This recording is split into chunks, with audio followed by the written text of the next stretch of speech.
Bien. Bueno, ¿cómo les va? Buenas tardes. Un placer estar de nuevo aquí.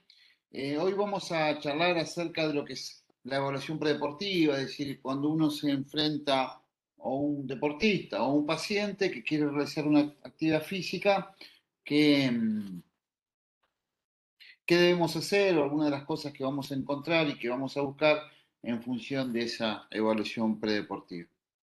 Obviamente que de acuerdo a la edad a la actividad deportiva previa o no, obviamente van a ser un poco unos cambios relacionados a los protocolos que vamos a seguir. Obviamente cuando hablamos de evaluaciones predeportivas, lo que hablamos básicamente es de evaluaciones de salud. Si bien también podemos hacer evaluaciones de rendimiento, nos referimos básicamente a las evaluaciones de salud. Los objetivos, bueno, obviamente valorizar el nivel de salud del sujeto, saber si está enfermo o está sano y qué característica tiene con respecto al programa que se va a realizar. Detectar patologías subclínicas, tanto en el alto rendimiento como en el paciente común. Vamos a intentar eh, conocer una realidad de salud que puede poner en riesgo o en riesgo de vida o directamente en la aparición de alguna patología. Obviamente detectar los pacientes de riesgo, sobre todo en el paciente no deportista, riesgo cardiovascular, riesgo metabólico, riesgo postural, riesgo ortopédico, riesgo respiratorio. Y básicamente en los pacientes clasificarlos en función de los niveles de carga. Si es como mínimo, si es de bajo riesgo, de mediano riesgo o de alto riesgo. ¿Qué evaluamos? Bueno, primero un estado de salud general, sus antecedentes, familiares y personales, la presencia de enfermedades de algún tipo conocida, eh, lesiones en el deportista, diabetes, hipertensión, asma, epilepsia o algún tipo de patología conocida y hacer un examen general de la salud, ver que el paciente está normotenso, ver que tiene un buen semblante, bueno, lo que hacemos los médicos a veces simplemente mirándolos y preguntando cómo están, ya tenemos una idea de las características de ese paciente. Por supuesto, un examen clínico, y algunos cuestionarios que utilizamos para que nos permitan mensurar y tabular ese nivel de salud.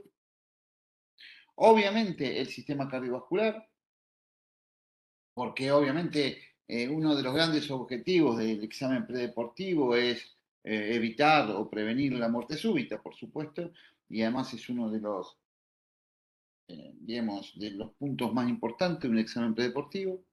Obviamente el examen ortopédico, nosotros ya vimos toda la parte postural, pero bueno, el examen ortopédico es el que nos permite identificar características de ese sujeto que pueden estar asociadas a enfermedad, dolores o patología durante un programa de entrenamiento y obviamente algunos estudios complementarios que vamos a hacer en función de detectar estos mismos problemas antes mencionados. Obviamente que una cosa es el deportista y otra cosa es el paciente. Y una cosa es el paciente que viene, por ejemplo, a la consulta del médico del deporte diciendo quiero entrar a un programa de actividad física, donde es bastante más fácil. Y otra cosa es el paciente común, que usted tiene una entrevista por cualquier problema o promoción de la salud, y ese paciente, saber si ese paciente tiene algún grado de motivación para realizar un programa de actividad física o no, es importante. Obviamente, si el paciente viene a la consulta, lo que es en general en mi caso, pidiéndome un programa de actividad física, por supuesto que es bastante más fácil porque ya está decidido hacerlo. Otra cosa es un paciente que uno atiende por otros motivos y quiere incluirlo, quiere estimularlo a que haga un programa de este tipo. En este caso, obviamente, el nivel de motivación es muy importante y uno puede hacer una serie de preguntas para hacer una clasificación bastante parecida del tabaquismo en función de qué periodo está con respecto a sus ganas, su necesidad o su decisión de hacer un programa de actividad física. Las cuatro preguntas que uno le puede hacer son esas cuatro que tienen ahí ustedes, donde uno le pregunta si es actualmente activo, si intentó realizar un incremento de la actividad física en los últimos 6 meses, si actualmente participa de algún programa regular o si ha estado realizando actividad física en los últimos 6 meses. A partir de estas cuatro preguntas, si el paciente no es activo y no intentó realizar ningún tipo de actividad física en los últimos 6 meses, decimos que está en un periodo de precontemplación y por lo tanto, digamos, es muy probable que no inicie la actividad física muy rápidamente, sino que deberemos trabajarlo, volverlo a citar y analizar. Si no es activo, pero en realidad ha intentado en algún momento hacer algo, decimos que está en un periodo de contemplación, ya es una etapa superior.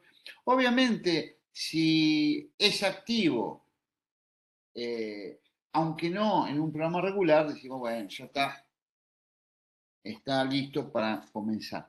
Obviamente, cuando es activo, realiza en un programa regular, estamos diciendo que ya está en un paciente que está en un programa determinado. Por lo tanto, cuando uno se enfrenta a este tipo de pacientes y para tener lo que se dice un cambio del comportamiento exitoso, hay que definir el estadio, hay que eh, saber que ese paciente, si el paciente que no hace actividad física es porque no le gusta, no quiere, no está habituado, por lo tanto es normal que tenga algún tipo de ambivalencia, sí quiero, pero no tengo tiempo, sí quiero, pero el gimnasio es para jóvenes, sí quiero, pero no tengo dónde hacerlo o con quién hacerlo. Entonces tenemos que intentar que realice cambios graduales que lo lleven a esos cambios sostenidos, porque la clave muchas veces se pregunta cuál es la mejor actividad física y la mejor es la que el paciente la pueda sostener en el tiempo, que lo haga en forma permanente. Digo, no hay una actividad física que en 6 meses resuelva de por vida las cosas, hay que sostenerlo en el tiempo. Generalmente le decimos al paciente, bueno, anotá qué querés hacer y fíjate, cumplilo, digamos, hagamos metas concretas, que puedas tener un inicio en el cambio, bueno, salir a caminar, bueno, andar en bicicleta, bueno, no sé, algo, andar a un gimnasio, digamos, algo que vos rápidamente digas, che, empecé, ya estoy listo. Y bueno, y obviamente explicarle a la gente que es normal que a la gente no le guste moverse, simplemente hay que acompañarlo. Y por lo tanto, en función de eso, es a partir de esa identificación de los estadios, decir, bueno, ¿cómo hago yo para a partir de acá llegar a ese cambio del comportamiento? Bueno, esto obviamente es un elemento bastante importante en la medicina preventiva, porque bueno, incorporar pacientes desde la toma de conciencia, desde la realización de planes específicos, desde ayudarlo a combatir las barreras, desde incorporarlo a redes de apoyo que permitan realizar esta actividad física, obviamente es muy importante. En general, también el examen predeportivo intentamos encontrar las contraindicaciones médicas para realizarlo.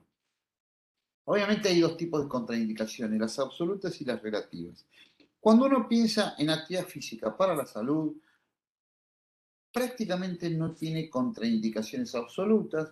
Los procesos agudos suelen ser contraindicación absoluta, pero de corta duración, desde obviamente un infartado que a las 48 horas se empiece a mover, una crisis asmática que si no resuelve la crisis no puede hacer deporte, o la simple presencia de fiebre, que con fiebre no es recomendable que la gente haga actividad física. Pero son en general o una tromboflebitis o algo muy agudo. Que bueno, que obviamente nosotros durante 24, 48, 72 horas, depende de la circunstancia, le decimos no actividad física, pero que rápidamente tiene que volver a hacerla. A veces simplemente una hiperglucemia que se puede controlar con algún grado de rapidez, no puede hacer actividad física unas horas y después ya la hace. Por lo tanto, o en una crisis asmática.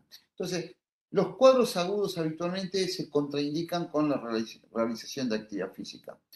Pero en general no hay cuadros crónicos que uno dice, no, esta enfermedad no puede realizar actividad física. Sí tienen contraindicaciones relativas para algunas cosas en concreto. Hay alguna cosa, si un epiléptico no puede hacer buceo porque la, eh, la hipercapnia desarrolla convulsiones y debajo del agua sería muy peligroso. Pero son cosas muy puntuales, muy concretas y en general la actividad física es una gran herramienta y se puede encontrar qué cosas podemos hacer en cualquier circunstancia. Después, obviamente, siempre las ciencias del deporte y siempre las áreas de actividad física para la salud, lo que se plantean es cómo hacemos para que la gente pueda moverse sin tener la necesidad de pasar por el médico, por la consulta médica. Bueno, se han propuesto algunas cosas, pero indudablemente lo que se llama el cuestionario Parcours de aptitud para la realización de actividad física, que fue creado en Canadá, es una de las herramientas más validadas que hay en el mundo. Y este cuestionario plantea que si uno le realiza 7 preguntas a una persona y esas preguntas son negativas, esa persona puede comenzar un programa de actividad física sin pasar por un consultorio médico, sin pasar por la consulta médica. Son muy simples, muy concretas. Le ha dicho su médico alguna vez que tiene una afección cardíaca y le ha recomendado actividad física con supervisión. Obviamente, si dice que sí, tendrá que ir a su cardiólogo y ver cómo sigue o a su médico. ¿Ha tenido dolor de pecho alguna vez realizando actividad física? ¿Ha tenido dolor de pecho alguna vez durante el último mes? ¿Ha perdido el conocimiento, sufrido desmayo alguna vez? ¿Tiene algún problema de huesos, articulaciones que se podría agravar con actividad física? ¿Le ha recomendado alguna vez un médico algún medicamento para tratar alguna afección cardíaca o hipertensión arterial? ¿Sabe usted por experiencia propia o por consejo del médico si hay cualquier razón física por la cual no debe realizar ejercicio físico? Fíjense, son 7 preguntas muy simples, muy básicas, pero si las 7 es que no, esta persona va a un gimnasio sin ningún problema y sin control, está bastante demostrado que da bastante seguridad. Ahora, obviamente, eh, existen algunas organizaciones que plantean, bueno, pero ya que estás, preguntale si tuvo ataque cardíaco, cirugía, bueno, pero todas cosas que hubieran salido en el parkour. Por ejemplo, en este cuestionario de la American Heart Association y el Colegio Americano de Medicina del Deporte.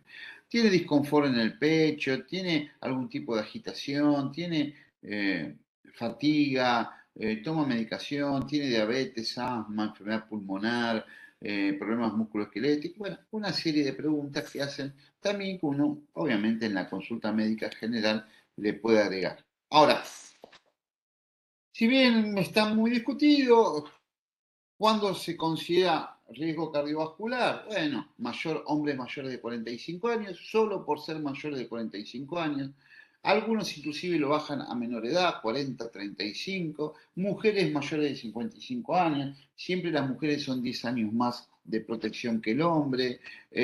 Fuma, el fumar. Tiene presión arterial mayor de 140 a 90 o no conoce su presión arterial o toma algo para la presión, o tiene colesterol alto. Fíjense, bueno, los factores de riesgo cardiovasculares ya seguramente que todos ustedes conocen. Después, otra de las cosas que nos preocupa es intentar conocer cuál es el nivel de actividad física previa que tiene ese sujeto, y para eso hay otro cuestionario, el otro era el parkour, este es el IPAC. El IPAC es un cuestionario muy largo, pero que uno lo puede acotar y que trata de analizar la actividad física desde 4 lugares. La actividad física laboral, es decir, que una persona tenga que tener actividad física en su trabajo para trabajar. La actividad física en el hogar, si tiene algún tipo de gasto calórico en las actividades de la casa. El transporte, si va caminando o en bicicleta a sus trabajos. Y obviamente lo que hace como actividad recreativa o deportiva en su tiempo libre. Son las 4 áreas donde una persona puede considerarse que hace actividad física o que es activo. Bueno, acá algunos ejemplos le pregunta cuántos días usted realiza actividades físicas vigorosas en su tiempo libre en la última semana, en días por semana o en tiempo. De eso uno puede se sacan tablas donde uno puede tener una idea general de ese paciente, qué nivel de actividad física previa tiene o si se le puede considerar como factor de riesgo el sedentarismo. Ahora, obviamente, cuando uno piensa en términos de factor de riesgo cardiovascular, la idea es que un paciente, como decía hace un rato, puede ser considerado riesgo bajo, riesgo moderado o alto riesgo de enfermedad. Obviamente, si tiene antecedentes patológicos y síntomas, debe ser considerado de alto riesgo, por supuesto. Alguien con una enfermedad cardiovascular, pulmonar, pero que además tiene algún signo o síntoma importante, va a alto riesgo. Si tiene enfermedad cardiovascular sin ningún tipo, es decir, no tiene enfermedad cardiovascular, no tiene síntomas, bueno, habrá que analizar la presencia de factores de riesgo, lo coloca en un riesgo moderado y la presencia de la ausencia de factores de riesgo en un riesgo bajo. ¿Qué significa esto? Bueno, riesgo bajo hace actividad física normalmente, riesgo moderado hace actividad física programada y ya riesgo alto hace actividad física programada, pero con control médico permanente, como puede ser un servicio de rehabilitación cardiovascular. Bueno, es una cosa muy básica, muy general, pero que nos permite ordenarnos un poquito. Obviamente después hay algunos elementos que podemos tener ya pensando en el examen clínico. Obviamente, tallas antropométricas muy simples, como pueden ser el peso y la talla, y el índice de masa corporal, ya nos dan una idea sabiendo que más de 30 de índice de masa corporal, estamos hablando de un paciente con sobrepeso y más de 35 con obesidad. Obviamente, ahí ya estamos con un pequeño riesgo. En la medida que más peso tiene y que más hacia adelante va en el índice de masa corporal, obviamente el riesgo mayor.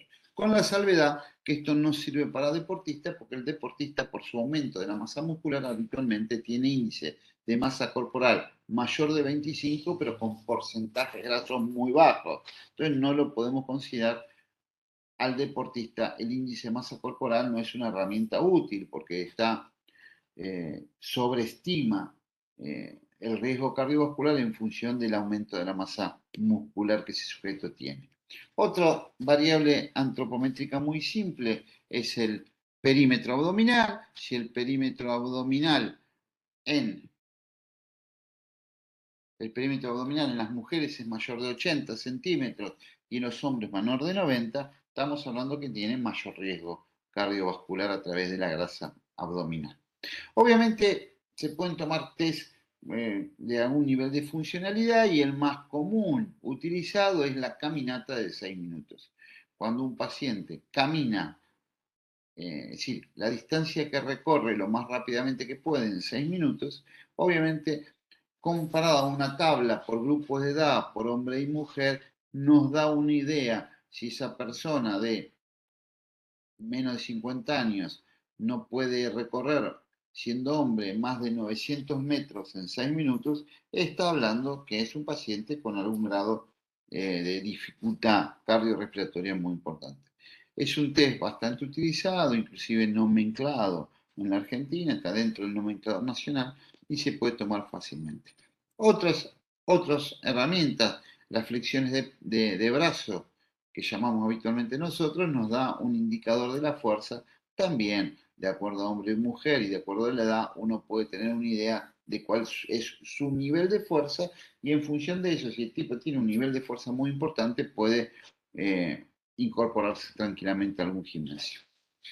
Para la flexibilidad, si bien está muy discutido, uno de los test más simples que se pueden tomar es el llamado test de Wells, o Sit and Reach, o sentarse y alcanzar, que es analizar con las rodillas extendidas la relación que hay entre la punta de dedos y la planta del pie. Y se contabiliza en centímetros pasando la planta del pie positivos o en centímetros no alcanzando la planta del pie negativos. En general uno pretende que una persona llegue a la planta del pie y eso está relativamente bien, pero si uno quisiera podría analizarlo, fíjense como bueno, cercano al cero. Las mujeres habitualmente son más flexibles que el hombre. Hay un hombre que está en cero, es bueno, obviamente si lo pasa, de acuerdo a la edad, obviamente va a ser muy bueno o excelente. Pero como lo regla general, yo tengo que alcanzar la punta de mis dedos con las dos manos al mismo tiempo, con las rodillas bien extendidas contra el suelo. Obviamente, si estamos hablando de deporte infantil, las mediciones antropométricas típicas y el control de crecimiento, sea la estatura de pie o acostado de acuerdo a la edad del sujeto. Acuérdense que la estatura se debe tomar con el plano de Frankfurt en forma horizontal al piso, paralelo al piso, en inspiración profunda y con un gesto como de estirarse. Obviamente cuando uno mide la estatura a la mañana, la estatura es un poco más alta que cuando la mide a la tarde por la deshidratación de los cartílagos vertebrales. Obviamente el hombre crece más tiempo, tarda en madurar y crece más tiempo con la mujer y eso explica que sea más alto en promedio el hombre que la mujer. Pero bueno, ustedes ya conocen perfectamente los percentilos y obviamente en los chicos deportistas es muy importante el seguimiento del percentilo porque en general un sujeto tiene que sostener su mismo percentilo a lo largo de la vida. Si de pronto baja el percentilo de peso y se sostiene de la estatura, hablamos de una desnutrición aguda, mientras si caen los dos, podemos entrar, si un percentilo de talla empieza a caer, podemos pensar que estamos en presencia de una desnutrición crónica. Eh, si bien esto en general son para los chicos más chicos, siempre aprovechamos la oportunidad del examen médico para resolverlo. Bueno, ahí podemos analizar el pico de crecimiento. El pico de crecimiento es importante porque sabemos que a partir de este pico de crecimiento en hombres y mujeres ya se puede entrenar la fuerza sin ningún problema a partir de los 14, 15 años de la edad, cuando ya el pico de crecimiento se pasa a partir de un análisis de la curva de crecimiento o a partir de la aparición de caracteres sexuales secundarios, uno ya sabe que ese sujeto puede empezar un entrenamiento de la fuerza sin problemas. Obviamente, cuando uno analiza hombres y mujeres, sabemos que los hombres naturalmente son más grandes, tienen más masa muscular y las mujeres tienen más masa grasa por el desarrollo hormonal. Esto es normal y esto lo hace que el hombre tenga ventajas deportivas sobre las mujeres en la mayoría de los deportes, porque suelen ser más grandes y suelen ser con un nivel de masa muscular mayor. Ahora, 1 gramo de masa muscular del hombre es igual a 1 gramo de masa muscular de la mujer. Bueno, volvemos acá, el pico de crecimiento que puede ser analizado desde las tasas de maduración ósea. Muchas veces en el deporte, en el screening predeportivo, una de las preguntas, ustedes saben que en la mayoría de los deportes el rendimiento es relacionado a la altura. Hoy la altura condiciona el rendimiento deportivo. En los deportes tradicionales, como el básquet y en el vóley, pero en el handball, en el rugby, inclusive en la natación, los grandes deportistas son altos, son más altos. Y por lo tanto, siempre la pregunta de los padres y de los chicos es, ¿cuánto va a medir mi hijo? Porque quiere ser arquero de fútbol, quiere jugar en la NBA, quiere nadar 100 metros llano o quiere jugar al rugby en Europa. Y hoy la estatura es una herramienta muy importante. Obviamente, uno como hay, lo llama la proyección de la talla final, uno lo primero que hace es mirar la estatura de los padres y eso ya condiciona la estatura de los hijos bastante. ¿No? Si los padres miden unos 60 cada uno, el hijo no va a medir nunca 1,90, claramente, a no ser que sea el hijo del verdulero, pero en general no va a medir esa estatura. Pero si uno quiere objetivar, a partir del desarrollo de los cartílagos de crecimiento de mano y muñeca y análisis de los diferentes huesitos de la mano y la muñeca, uno puede proyectar cuál es la edad biológica de ese sujeto y en función de eso proyectar cuál es la talla final de ese sujeto. Hay diferentes fórmulas, de las más conocidas, la fórmula de Tanner, que uno puede decir, bueno, este sujeto va a medir cuando sea grande 1,80, 1,90 o 1,70. Lo mismo ocurre con el desarrollo femenino, lo que pasa es que la menstruación marca claramente la detección prácticamente que una mujer llega a más del 90% de su talla final, pero bueno, los caracteres secundarios como la mama o el tamaño del testículo en el hombre nos permiten saber cuál es la edad biológica real de ese sujeto. Obviamente, los chicos, hoy la selección precoz de los chicos para los deportes hace que se seleccionen a los más grandotes cuando son muy chicos, y en general los que tienen mayor proyección deportiva son los chicos maduradores tardíos. Digamos, un chico que madura tardíamente, si bien hay un momento de su vida que es muy chiquito, ese chico tiene más tiempo de aprendizaje motriz y terminan siendo mejores jugadores que aquellos que han desarrollado muy tempranamente. A los 14 años, muchas veces, el más grandote termina siendo el más petizo de los 20. Esto ocurre muchas veces. Porque puede haber hasta 4 años de diferencia en el pico de crecimiento entre un chico y otro, una chica y otra chica. Y esto es bastante normal. Bueno, lo que decía del porcentaje graso, pero que no quiero entrar mucho acá. Después, otra de las variables ya un poco más profundas que podemos hacer desde el punto de vista antropométrico son algunas mediciones que hacemos que se llaman composición corporal, que es saber cuánto músculo tiene, cuánta grasa tiene, cuánto hueso tiene una persona. Somatotipo Hellcarter, que es comparar estas masas con respecto a su altura.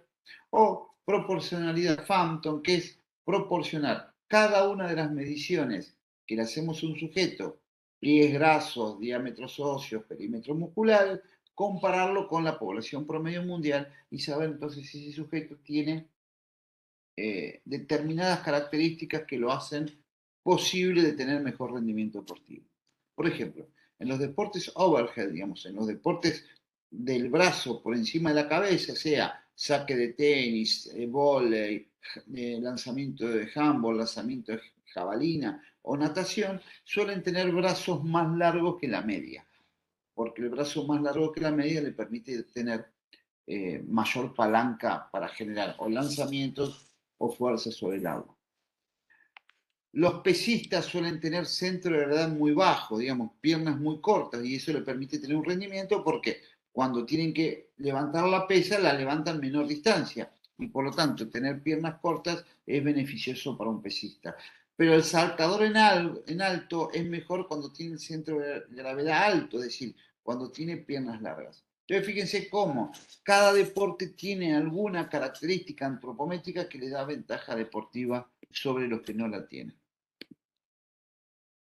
Obviamente la medición de grasa más tomada como gold estándar es la medición de grasa a partir de eh, la medición de grasa a partir de lo que llama la densidad corporal, el peso subacuático, pero esto se usa habitualmente en investigación. En la práctica, la medición de pliegues grasos con estos picómetros es más útil.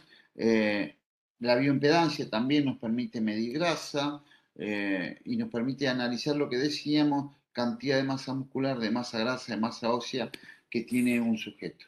Esta es la clasificación del somatotipo, donde sabemos que endomorfia sería Sancho Panza, mesomorfia un fisiculturista, ectomórfico sería Don Quijote, y en función de esos parámetros vemos que cada deporte tiene un punto determinado en la somatocarta.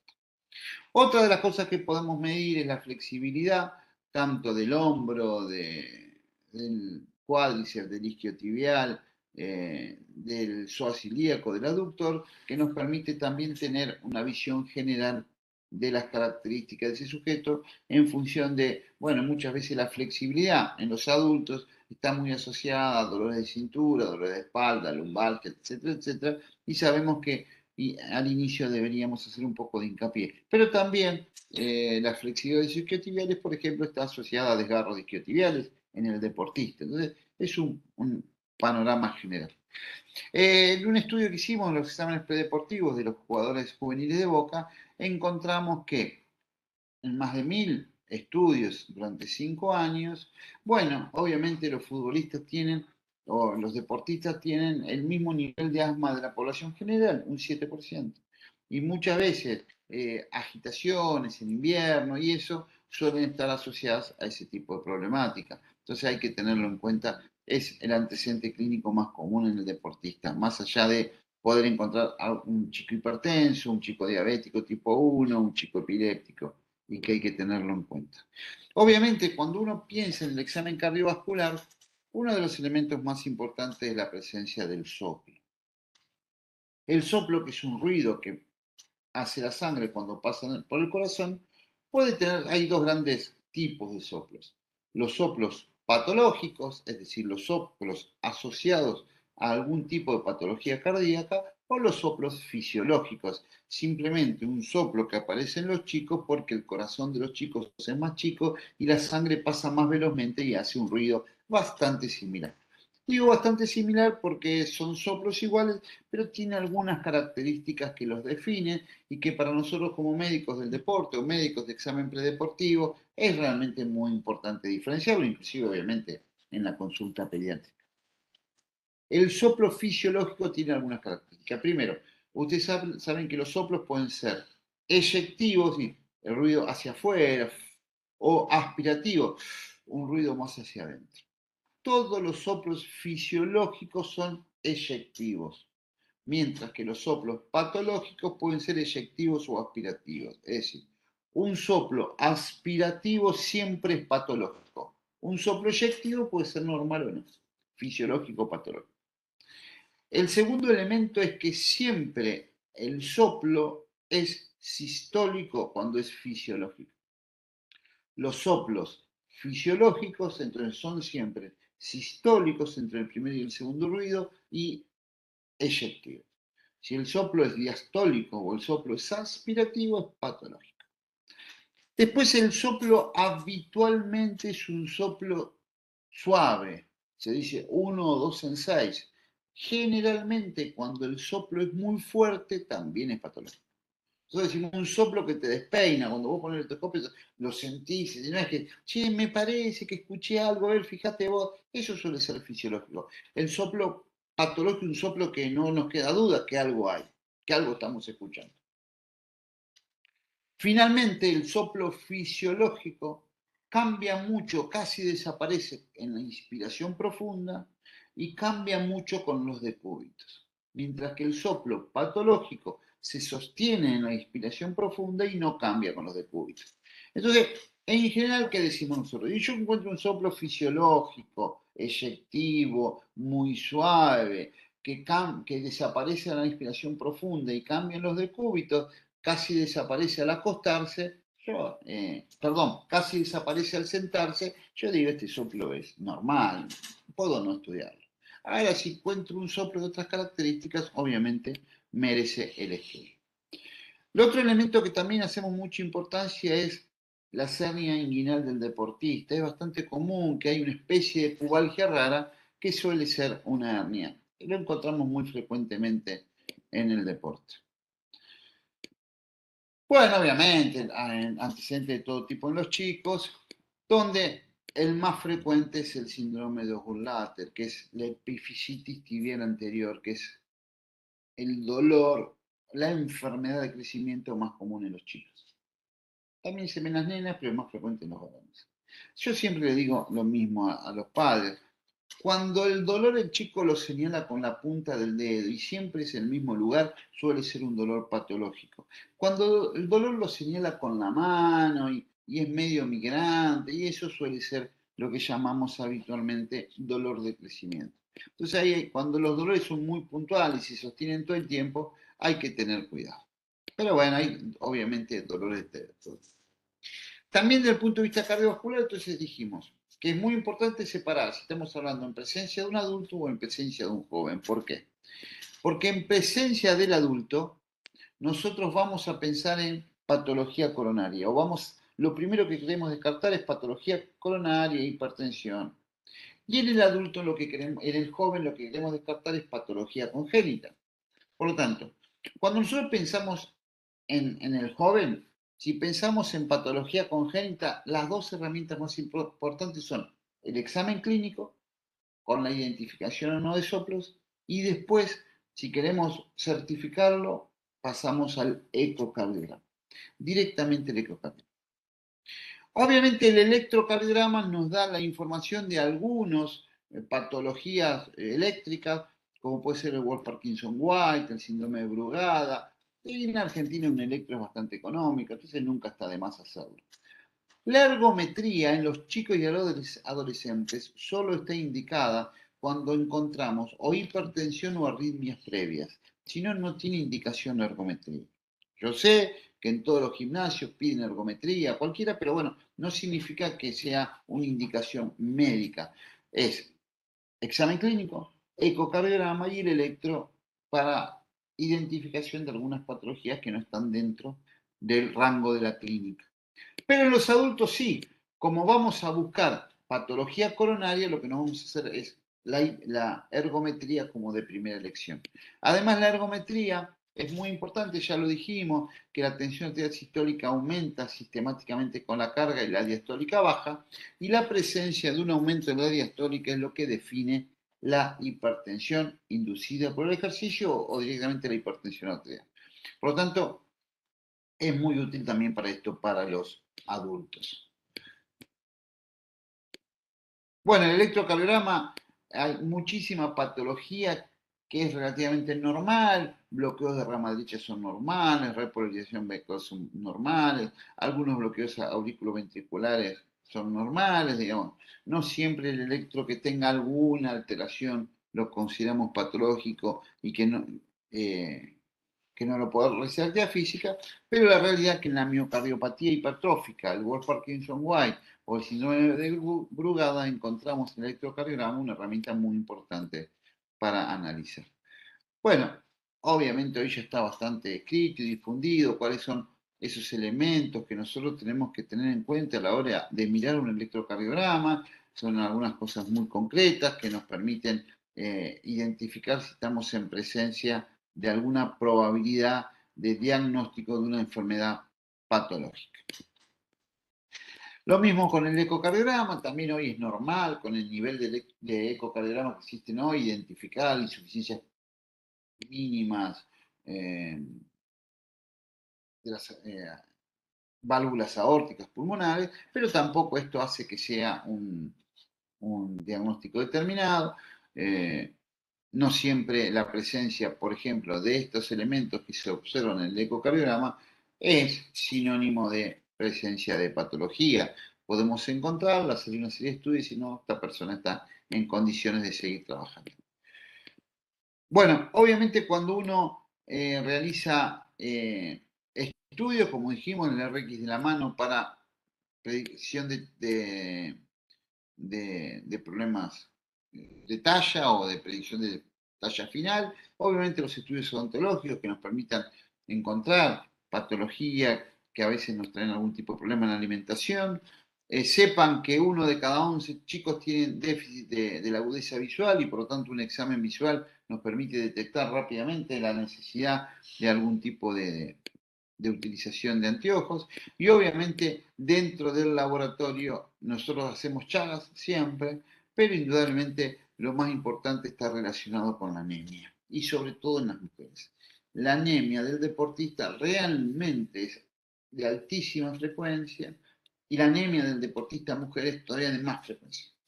Por lo menos un cuarto de las mujeres cuando le hacemos estudio de sangre encontramos patología asociada a la anemia. Después, bueno, uno puede estudiar otros elementos de acuerdo al nivel de recursos que tenga esa estructura en la que uno trabaje. Pero que no siempre piense. Pero fíjense cómo en este estudio sobre chicos deportistas encontramos que prácticamente el 60% de los chicos necesitaban algún tipo de suplementación de hierro, ¿sí? Más de la mitad. De 1000, solo uno lo tuvimos que descalificar por una situación asociada. Y hace poco tuvimos otro paciente, otro jugador extranjero con una miocardiopatía hipertrófica que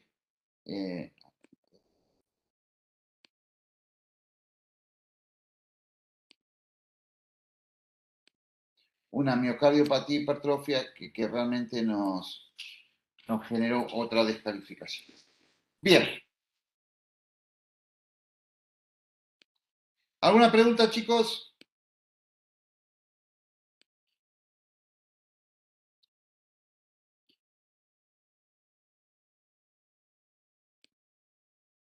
¿Preguntas? ¿Todo muy claro? Bueno, Sí, estaba viendo si había alguno en el chat, pero no. No, Terminando, sí, lo estuvo tengo acá. bastante. Bueno, hice una pasada bastante rápido por diferentes circunstancias, sean deportivas o de salud, como para que ustedes tengan un poco en cuenta y después lo trabajen en el práctico. Perfecto. A ver, acá hay una pregunta. Valentina, en pacientes con hipertensión arterial, no sé si vos te fijaste que la curva diastólica, lo común es que al principio baje y de golpe empiece a aumentar. Generalmente, si uno identifica esa mínima tensión, es decir, por ejemplo, la tensión diastólica empieza en 80, se va a 70, 70 y después vuelve 80, 90. Entonces uno identifica el último estadio donde la tensión arterial estuvo baja, la diastólica. Hizo 80, 70, 70, 80. Ese segundo 70 es el estadio de mayor intensidad con tensión arterial diastólica normal. Yo ahí, en ese estadio, me fijo su frecuencia cardíaca. Y esa frecuencia cardíaca es la que ese sujeto no debe pasar en el entrenamiento. ¿Sí? Digamos, yo identifico cuál fue la frecuencia cardíaca del último estadio normal de la respuesta de la tensión arterial diastólica y esa frecuencia cardíaca es la que utilizo como el máximo nivel al cual ese sujeto puede llegar en el entrenamiento. Porque yo ya sé que frecuencias cardíacas superiores estuvieron con la reacción hipertensiva. Entonces con eso me aseguro que no corro riesgos. ¿Se entendió la respuesta?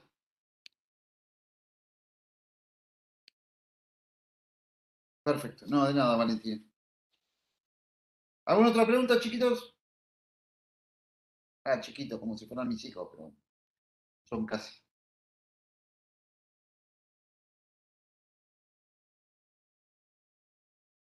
Bueno, No, no, entonces, claro, parece. entonces nos vemos en el práctico. Perfecto, gracias Rubén. Chao, un abrazo grande. Chau, chau. Muy lindo. Chau, chau. Chau, gente.